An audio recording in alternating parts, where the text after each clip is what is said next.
अऊज़ु बिल्लाहि मिनश्शैतानिर्रजीम बिस्मिल्लाहिर्रहमानिर्रहीम क़ाल सुब्हानहु तबारक व तआला फ़ी किताबिहिल करीम व क़ौलुहुल हक़ व हुवा अस्दक़ुस सादिक़ीन बिस्मिल्लाहिर्रहमानिर्रहीम लन यनालल्लाहा लुहूमुहा व दिमाउहा वलाकिन यनालुहु अत्तक़वा मिनकुम अल्लाहुम्मा सल्लि अला मुहम्मदिन व आलि मुहम्मद। वाजिबुल एहतराम नाज़रीन किराम, अस्सलामु अलैकुम। मुअज़्ज़ज़ नाज़रीन, जैसा कि आप सबको पता है कि माह ज़िलहज का चाँद नज़र आ चुका। आज 2 ज़िलहज का दिन गुजर गया और 3 की शब है।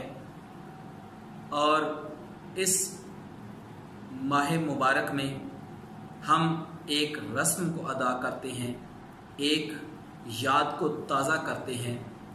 यौम ईद कुर्बान के नाम से उस दिन को मनाया जाता है। ईद उल अज़हा भी कहा जाता है, बड़ी ईद भी कहा जाता है, ईद कुर्बान भी कहा जाता है। ये तमाम अस्मा लिए जाते हैं। इस दिन तारीख़ में एक ऐसा वाक़या रूनुमा हुआ कि जो वाक़या खुदा की ज़ात को इतना महबूब लगा, इतना पसंद आया कि खुदा की ज़ात ने आने वाली उम्मत में भी इस याद को बाकी रखा। वो वाक़या यूँ पेश आया कि जनाब हज़रत इब्राहीम अलैहिस्सलाम अपनी नींद में देखते हैं कि वो अपने बेटे को ज़िबा कर रहे हैं। एक दिन देखते हैं, फिर दूसरे दिन देखते हैं, फिर तीसरे दिन देखते हैं। जब 3 दिन मुसलसल देखते हैं कि वो अपने बेटे हज़रत इस्माइल को, कि जिनको उन्होंने बड़ी दुआओं और बड़ी रियासतों के साथ अपने खुदा की बारगाह से मांगा था, उसे ज़िबा कर रहे हैं, तो अपने खुदा से उसकी ताबीर पूछते हैं कि परवरदिगारा मैं ये देख रहा हूँ, इसकी ताबीर क्या है? तो खुदा की ज़ात ने फरमाया कि इसकी ताबीर यही है कि तुम अपने बेटे इस्माइल को मेरी खुशनुदी और रिज़ा के लिए मेरे राह में कुर्बान कर दो। ज़रा मोहतरम, वो बाप जिसका एक ही बेटा हो और बड़ी हसरतों और बड़ी दुआओं के साथ जिसने अपने बेटे को मांगा हो, आप जो वो लोग कि जो वालिदैन हैं वो बेहतर समझ सकते हैं उस मोहब्बत को कि जो बड़ी तलब के साथ बेटा मांगा हो, उसके साथ वालिदैन को कितनी मोहब्बत होती है। लेकिन जब एक तरफ खुदा की मोहब्बत हो, खुदा की इताअत हो, और दूसरी तरफ औलाद की मोहब्बत हो, तो जो खुदा के बंदे होते हैं वो उस खुदा की मोहब्बत को और उसकी इताअत को फ़ौक़ियत देते हैं, तरजीह देते हैं अपनी औलाद की मोहब्बत पर। जैसे ही ये हुक्म हुआ, हज़रत इब्राहीम अलैहिस्सलाम ने बग़ैर किसी सवाल के अपने बेटे हज़रत इस्माइल को लिया, छुरी को लिया, रस्सी को लिया और चल पड़े उस तरफ जहाँ पर उनका इरादा था कि अपने बेटे को ज़िबा करें। जब वो जा रहे थे, शैतान मलऊन ने जिस तरह जनाब आदम अलैहिस्सलाम को गुमराह करके उनको जन्नत से बाहर निकलवा दिया था, वो दोबारा आया कि मैं हज़रत इब्राहीम अलैहिस्सलाम को इस काम से रोकूं और किसी तरह उनको ये काम ना करने दूं। 3 मकामात पर उसने आकर रोका है जनाब इब्राहीम अलैहिस्सलाम को। और आज जो लोग हज कर चुके हैं वो बेहतर जानते हैं कि 3 मकामात बने हुए हैं जहाँ पर ये हज की एक रस्म बन गई है और उसका एक अहम रुकन है कि जब तक आप उसको अंजाम नहीं देंगे आपका हज पाए तकमील को नहीं पहुँचता। खुदा को ये फेल भी बड़ा पसंद आया कि चूँकि इब्राहीम नबी ने कंकर मारे थे, उसको खुदा की ज़ात ने उसको हज का एक अहम रुकन करार देते हुए वो 3 मकामात आज भी मौजूद हैं जहाँ पर हुज्जाज किराम कंकर मारते हैं और उस याद को ताज़ा करते हैं। ईद उल अज़हा भी कि जो हम इस ईद के दिन जानवर ज़िबा करते हैं, ये उसकी याद है कि जब हज़रत इब्राहीम लेकर गए हज़रत इस्माइल को और खुदा की ज़ात ने देखा कि इब्राहीम कमाल इताअत को अंजाम देते हुए अपने बेटे को उस मुकाम पर ले आए जहाँ इनको ज़िबा करना है, तो वहाँ पर खुदा की ज़ात ने जब देखा कि कमाल इताअत अंजाम दे दी है, तो अल्लाह ने फरिश्ते को हुक्म दिया कि जल्दी से एक जानवर लेकर इस छुरी के नीचे चले जाओ और उसे रख दो ताकि वो ज़िबा हो जाए और हज़रत इस्माइल बच जाए। इज़ान मोहतरम, हम उसी याद को ताज़ा करने के लिए साल के बाद ईद कुर्बान के दिन ये एहतमाम करते हैं बड़े शौक़ के साथ और बड़े मिली जज्बे के साथ हम जाते हैं और जानवर खरीद के लाते हैं ताकि इस याद इब्राहीम को ताज़ा कर सके। तो यहाँ पर अब सवाल ये बनता है कि क्या खुदा की ज़ात को एक जानवर मतलूब है या खुदा की ज़ात को जानवर नहीं कोई और चीज़ मतलूब है, जिस तरह हज़रत इब्राहीम अलैहिस्सलाम से हज़रत इस्माइल की कुर्बानी मतलूब ना थी, बल्कि कमाले इताअत मतलूब थी कि मैं देखता हूं कि जो बेटा मैंने इसको अता किया है और इससे बड़ी मोहब्बत करता है, अगर मैं इससे मांगता हूं मेरी इताअत को अंजाम देते हुए ये मेरी राह में इसको कुर्बान करता है या नहीं करता। अब यहां पर जो हम इस याद में जानवर ज़िबा करते हैं, क्या खुदा हमसे उस कुर्बानी के जरिए क्या लेना चाहता है? सवाल ये बनता है।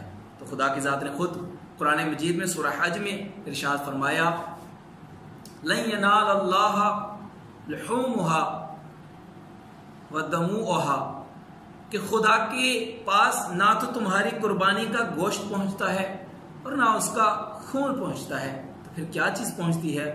वलाकिन यनालहु अत्तक़वा मिनकुम, बल्कि खुदा के पास तुम्हारा तकवा पहुंचता है।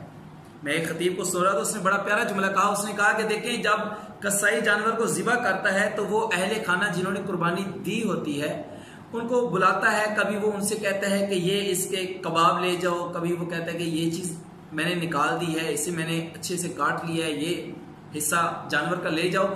लेकिन कभी भी आपने नहीं सुना होगा उसने ये कहा हो कि मुझसे तकवा भी लेते जाओ, मैंने इस जानवर में से वो भी निकाल लिया है।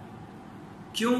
क्योंकि जो तकवा है वो मादी चीज नहीं है, वो जिस्म नहीं रखती, वो एक ताल्लुक है इंसान का अपने खुदा के साथ। यानी आप जो कुर्बानी दे रहे हैं, इस कुर्बानी में आप खुदा की खुशनुदी को तलब कर रहे हैं या लोगों को दिखाने के लिए ये काम कर रहे हैं? अगर तो आपका मतलूब इस कुर्बानी से उस खुदा की रिजायत है, उस खुदा की खुशनुदी है, तो बेशक यही चीज खुदा को मतलूब है आपकी कुर्बानी से।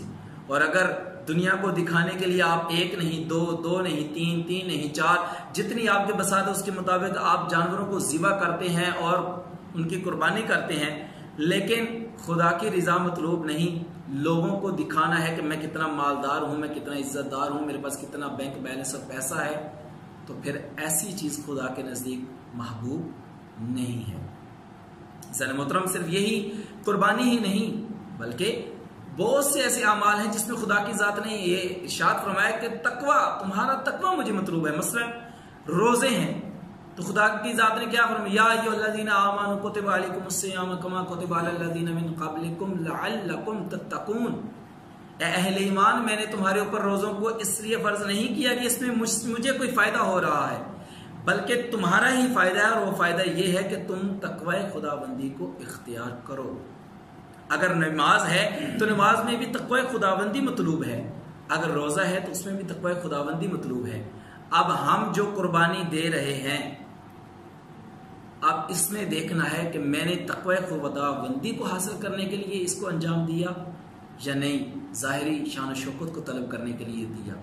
मतलब इसका फैसला बड़ी जल्दी हो जाता है। मसलन अब खुदा का हुक्म है कि जब आप कुर्बानी करते हैं उसके 3 हिस्से कीजिए, उसमें एक हिस्सा आप अपने अहलो अयाल के लिए रखिए, एक हिस्सा आप अपने जो करीबी रिश्तेदार हैं उनके लिए रखिए, और तीसरा हिस्सा मसाकीन और फुकरा के लिए रखिए। अब देखिए, जब हम 3 हिस्से करते हैं तो जो कुर्बानी देने वाला है उसकी अव्वल सोच ये होती है और उसका ये मतमय नज़र होता है कि जो अच्छा गोश्त है वो अपने लिए और अपने रिश्तेदारों के लिए रख ले, और जो खराब है या जहाँ जिस हिस्से में हड्डियाँ ज़्यादा हैं या चर्बी ज़्यादा है वो फुकरा और मसाकीन के अंदर तकसीम कर दी जाए। तो यहीं से पता चल गया ना कि मैं खुदा के लिए कितना काम कर रहा था और अपनी ज़ाहिरी शान शौकत के लिए कितना काम कर रहा। अगर मेरा मतलूब खुदा की रिज़ात होती तो जो अपने लिए पसंद कर रहा था वही मैं गरीब और मसाकीन के लिए भी पसंद करता। हाँ अज़ीज़ान मोहतरम, हम नेकियां अंजाम देते हैं, हम इबादत को अंजाम देते हैं, लेकिन उनका महवर और मकसद दिखावा और लोगों से वाह तलब करना होता है, ना कि खुदा की ज़ात की खुशनुदी और उसकी रिज़ा। दुआ है परवरदिगार से कि हमें अपनी इताअत को अंजाम देते हुए, उसकी इताअत को अंजाम देते हुए वैसे अमाल को अंजाम दे जैसे वो खुदा की ज़ात चाहती है, ताकि हमें तक़वा खुदाबंदी हासिल हो सके। इंशाल्लाह इसके हवाले से, कुर्बानी के हवाले से जो अहकाम है इसके मज़ीद वो भी हम आने वाली वीडियो में बयान करेंगे। वस्सलामु अलैकुम।